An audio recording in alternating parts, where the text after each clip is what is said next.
ធ្លាប់តែឃើញ page Ion Cambodia ផុសថា coming soon ឥឡូវនេះរថយន្តអគ្គិសនី Ion UT បានមកដល់ showroom Ion ទាំង3សាខាហើយ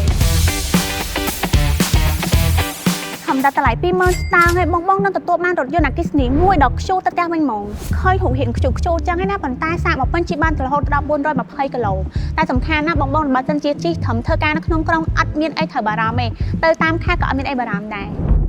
អូយងាកមកមើលខាងក្នុងវិញបងកៅអីបំពាក់ជាមួយនឹងស្បែកទាំងសងខាងអូតូទៀតហើយដែលសំខាន់ណាស់ក្តោបងាយស្រួលក្នុងការអង្គុយមិនសិនជាអង្គុយបើកបរយូរមកប៉ុណ្ណាក៏អត់មានបញ្ហាដែរចង្កូតធូរងាយស្រួលក្នុងការបើកបរងាកមកមើលអីក្រង់វិញបងរហូតធំរហូតដល់16អ៊ីងមាន option ច្រើននៅក្នុងហ្នឹងណាតែសំខាន់ណាគឺមានកាមេរ៉ា360ទៀតធំទលាយកន្លែងដាក់អីវ៉ាន់ក៏មានច្រើនសំខាន់បងមើលដាក់កន្លែងនេះក៏បានកន្លែងនេះក៏បានកន្លែងនេះក៏បាន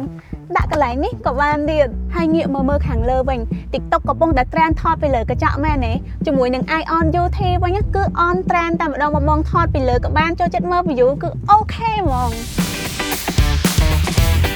ចំណែកកៅអីខាងក្រោយធំទលាយខ្លាំងមែនតើអង្គុយបាន 3-4 នាក់ខាងក្រោយទៀតហើយខ្ញុំសណ្ដូកឡើងអស់ជើងណានៅតែអត់មានបញ្ហាទើសទៅនៅកៅអីខាងមុខទេមានតែម៉ាស៊ីនត្រជាក់ខាងក្រោយអញ្ចឹងអត់បារម្ភថាម៉ាស៊ីនត្រជាក់ត្រូវតែអ្នកមុខអ្នកក្រោយអីអត់ត្រូវគឺអត់ទេបងសម្រាប់ក្លុបខាងក្រោយនៃរថយន្តវិញណាមានសភាពធំទលាយខ្លាំងមែនតើមកបងអញ្ចឹងសម្រាប់បងដែលគាត់ចូលចិត្តដើរទៅខេត្តឬក៏ធ្វើដំណើរដែលមានវ៉ាលីច្រើននេះអាចមកមើលជាក់ស្ដែងបាន